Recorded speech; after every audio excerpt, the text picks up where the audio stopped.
Most visitors don't break rules in Dubai on purpose. They do it by accident. The city looks modern and familiar, so people assume everyday habits work the same way. Every year, foreigners run into trouble over small actions, filming in public, posting online, arguing in shared spaces, things that feel normal elsewhere. In Dubai, those same actions can carry real consequences even when there's no bad intent. In this video, we're covering 12 things foreigners should never do in Dubai. You'll learn why these boundaries exist, how everyday situations turn into problems, and which rules matter most if you want to enjoy your visit without stress or unnecessary attention. Starting with number 12, the clip that turns into evidence.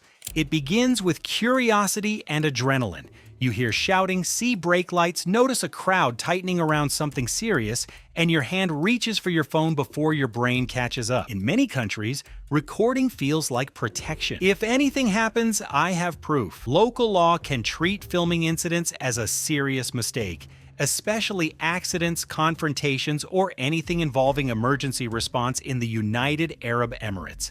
The reason is not only don't be nosy. The system treats certain moments as private by default, even when they happen in open air. A person's worst day is not automatically public property. Picture how it plays out. Responders are trying to clear space after a crash. A few bystanders hold phones high. Someone adds dramatic commentary, then posts it like a headline. Now the focus is not the crash anymore. It is the recording, the sharing, and the humiliation of someone who never agreed to be content. Even if your intention was awareness for the result can look like exploitation, and that perception matters. Another angle people forget: filming a street dispute can pull you into the dispute. If one person claims you escalated things by recording, your neutral documentation stops looking neutral. When the city prioritizes calm in shared spaces, it is safer to be the person who de-escalates, not the person who amplifies. Why is the line drawn so early? Partly safety crowds and cameras' slow response, partly dignity reputation is treated seriously, and the culture leans toward shielding people from public exposure in vulnerable moments. And partly order public drama spreads quickly when everyone is a broadcaster. So make this your default. If strangers are stressed, injured, or arguing, keep your camera down. If you already recorded it, do not send it around. Your safest souvenir is a smooth day, not a viral clip. And if you think the camera issue ends there, the next mistake happens during the happiest part of travel, taking pictures of beautiful places. Number 11. The photo that quietly breaks privacy. A wide shot can still catch a stranger's face. You are not stalking anyone, you are just capturing the vibe. The problem is that vibe often includes families, women, and everyday routines. Things people do not want turned into somebody else's souvenir. Privacy expectations can be stricter than many visitors expect in Dubai and across the United Arab Emirates.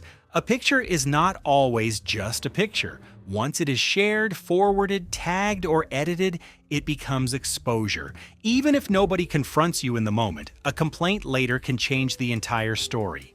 You take a beach photo, then upload it that night. A person in the background recognizes themselves. Another viewer zooms in, reposts it, or turns it into a joke. Suddenly, you are responsible for a situation you never intended to create. That is why consent matters. It is the only reliable guardrail once images leave your phone. There is also a practical reality. Many residents simply do not want to appear on strangers' feeds. In a global city, people develop a protective instinct. The more tourists film, the more locals defend their privacy. So shoot wide, keep people anonymous, and ask when a person is the subject. If you want candid street life, aim for architecture, colors, patterns, movement without turning strangers into props. Now you can follow every camera rule perfectly and still mess up in the most normal way possible, by reacting out loud. Number 10. The words that do not disappear. It slips out when you are tired. A swear word in a taxi, a sharp comment in a queue, a sarcastic insult when someone cuts you off. In some places, that is just city noise.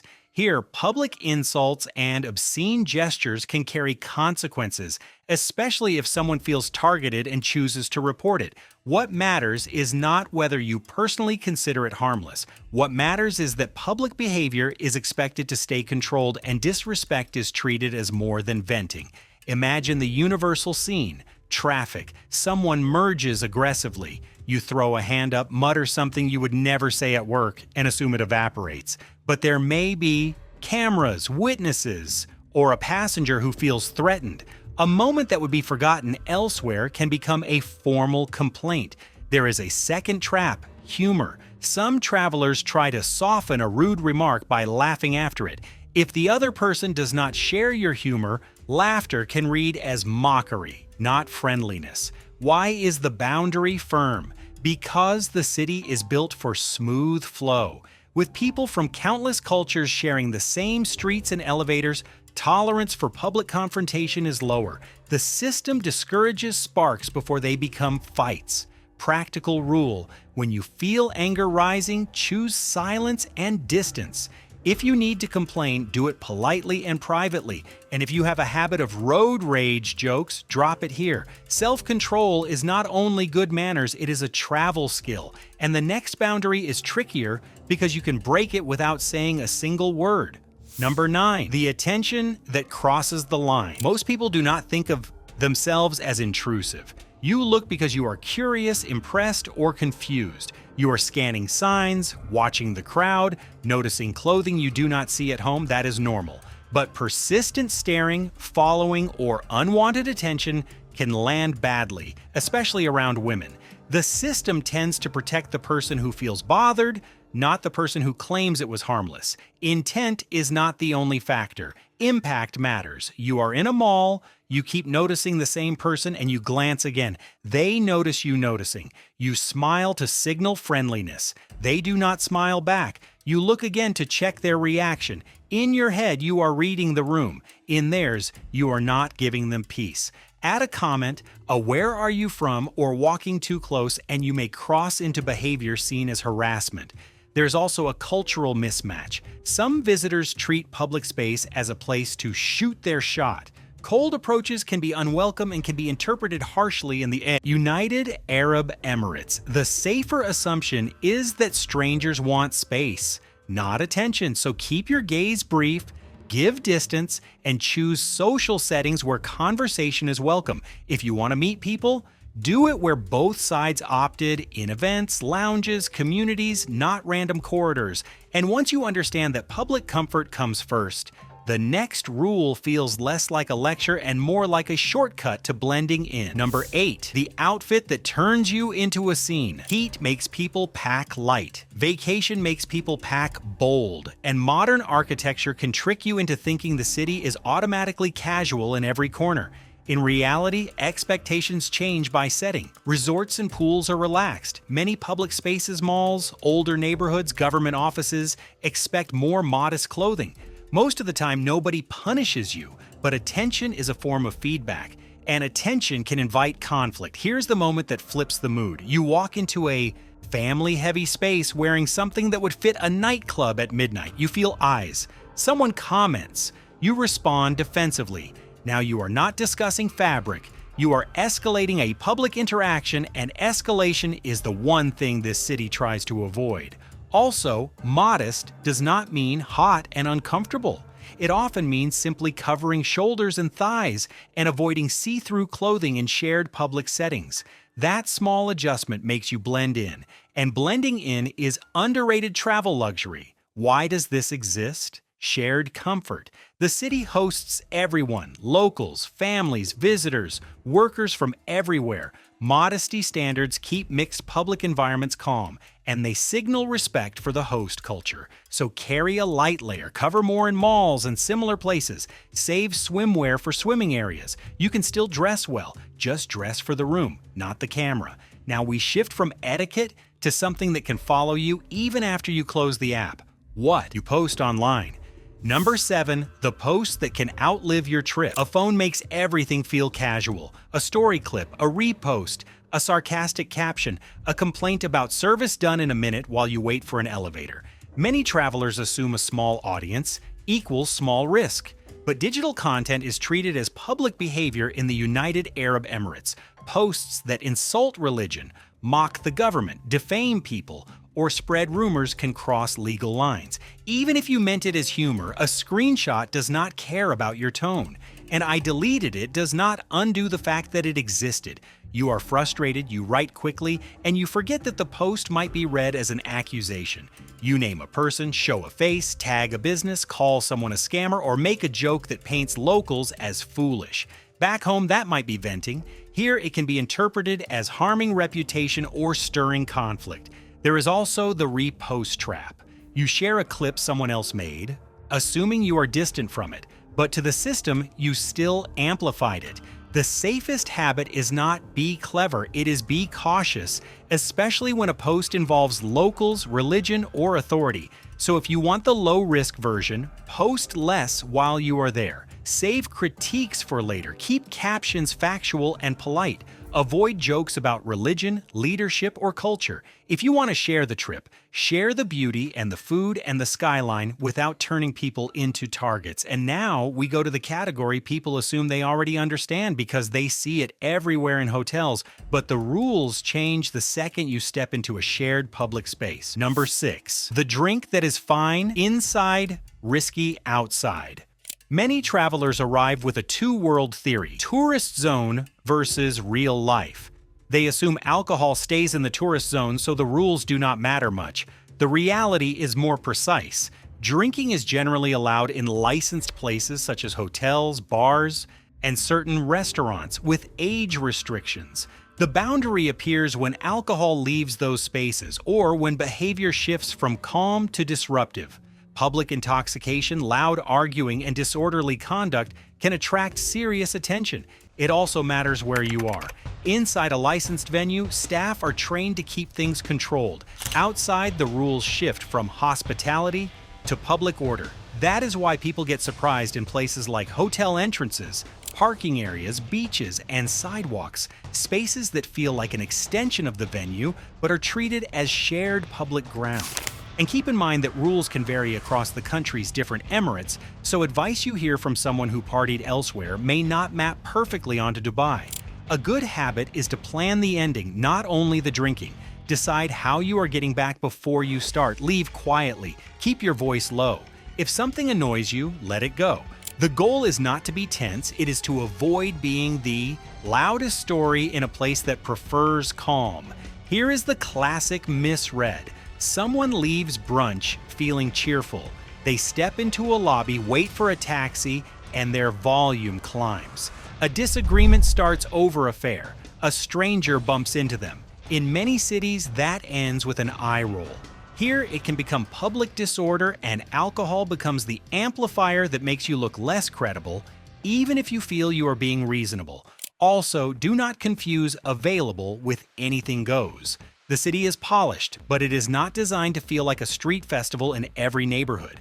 The public vibe stays controlled on purpose, so if you drink, keep it inside licensed venues.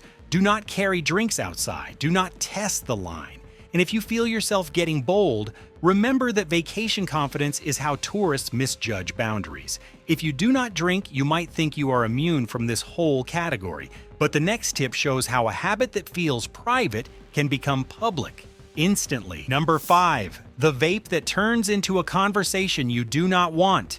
A vape feels invisible. No smoke cloud, no strong odor, quick and easy. That is why travelers treat it like checking messages, something you can do anywhere without anyone noticing. In many indoor public spaces, vaping is treated like smoking and restrictions can be strict.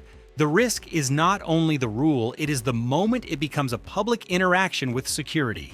Once you are debating in a hallway, you are already in the wrong category. Confrontation. Picture this. You take a quick puff in an air-conditioned corridor near shops or public transport. A guard points to a sign, you laugh, apologize, and then, without meaning to start explaining, you negotiate, you try to be charming. Now the interaction is longer, louder, and more serious than it needed to be, and you are drawing attention to yourself. Another detail visitors miss is that enforcement can be stricter in certain places than others. You might see someone bend the rules somewhere else and assume it is safe everywhere. That assumption is exactly how people get surprised, so do not guess. Only vape where smoking is clearly allowed. If you are unsure, ask staff. And if you need the habit constantly, plan your day around designated areas rather than improvising in public. Now we move into a category that surprises people because it is not about culture at all. It is about paperwork, money, and what happens when later becomes official. Number 4, the bill you cannot treat like a casual dispute. Travel encourages sloppy thinking about money. You split costs, assume deposits will be refunded, promise to settle a balance after checkout. Back home, the worst case is often an awkward email. Financial disputes can carry heavier consequences, and in some situations, they can affect your ability to leave until matters are resolved. Most visitors will never face that, but the ones who do are shocked because they assumed it is, oh, not that much meant it is not serious. And here is the scenario. A hotel charge you thought was removed still exists. A rental company claims damage, a payment fails. You assume you can fix it from home. Then the dispute becomes formal, and suddenly the timeline is not yours anymore. Even when the facts are on your side, unwinding a case can take time. And time is the one thing tourists do not have. One more subtle trap is pride. Some travelers refuse to pay a disputed amount on principle and plan to fight later. That can be risky. In many situations, a calmer approach is to de-escalate first, document everything, and resolve it with the least friction possible. To be fair, rules around checks and debt enforcement have evolved in recent years, and not every case is treated the same way.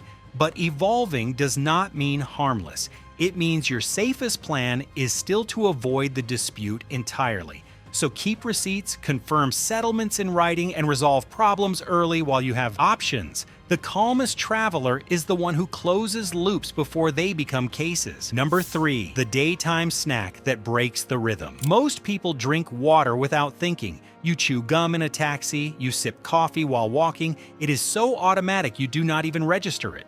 During Ramadan, many residents fast from dawn to sunset, and public life shifts to reflect that. Eating, drinking, and smoking in public during fasting hours can be restricted, and visitors are expected to be discreet. Even if you are not Muslim, the public space is participating in a shared season. What surprises newcomers is how wide public can be. A mall corridor, a lobby, a transport platform, a taxi queue, any place where your action is visible. You take a sip because you are hot, someone notices. You are not being judged for hunger, you are being noticed for ignoring a shared rhythm. There is also a practical angle. Many venues adjust hours so the city feels quieter in the day and more lively after sunset. Planning meals around that rhythm reduces stress and it keeps you from accidentally standing out. So plan ahead.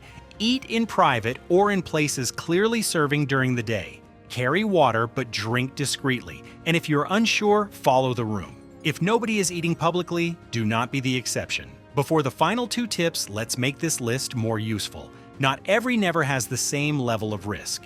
Here's the resort that travelers actually need. By now you might be thinking, do I need to walk like I am taking an exam? No. Most visitors have a smooth trip, especially when they stay respectful. The key is knowing which boundaries cause the biggest trouble when crossed. Start with the easy wins, blend in and be polite. Dress a little more modestly than you would at home in shared public places, keep your eyes to yourself, and treat everyday interactions like you're a guest. Most problems never start if you're calm and respectful. Next, watch the where and how. When rules. Things like alcohol or vaping are not automatically a problem, but they become one fast in the wrong setting. If you keep those habits inside the right places and avoid drawing attention, you remove most of the risk. Then remember the big 3, the ones that can turn into real trouble. Do not film incidents, do not photograph people without their permission, and do not post risky content online. Those actions create a trail, and once there is a trail, it is easier for a small mistake to become something official. And here's the simplest way to think about all of it. There isn't one magic rule. It's a pattern. Avoid public conflict, don't embarrass or expose other people, and you'll almost always be on the right side of the system. If you like this style of travel intelligence more how the system works than empty hype subscribe. And after the hidden rule, it is a good time to ask this. which country should be next? Drop your request in the comments and the top one will be prioritized. Now, with the ranking in mind, the last two will make more sense. Number 2, the affection that can get misread. Vacation romance makes people forget their audience. A kiss in a queue, playful touching in a mall, a long embrace in public while you wait for a ride. In many cities, nobody cares. Public displays of affection are expected to be minimal. Small gestures like holding hands are often tolerated, but more intimate behavior can draw negative attention, especially in family-oriented spaces. Visitors sometimes get confused because they see couples doing mild, affectionate gestures and assume the boundaries are wide.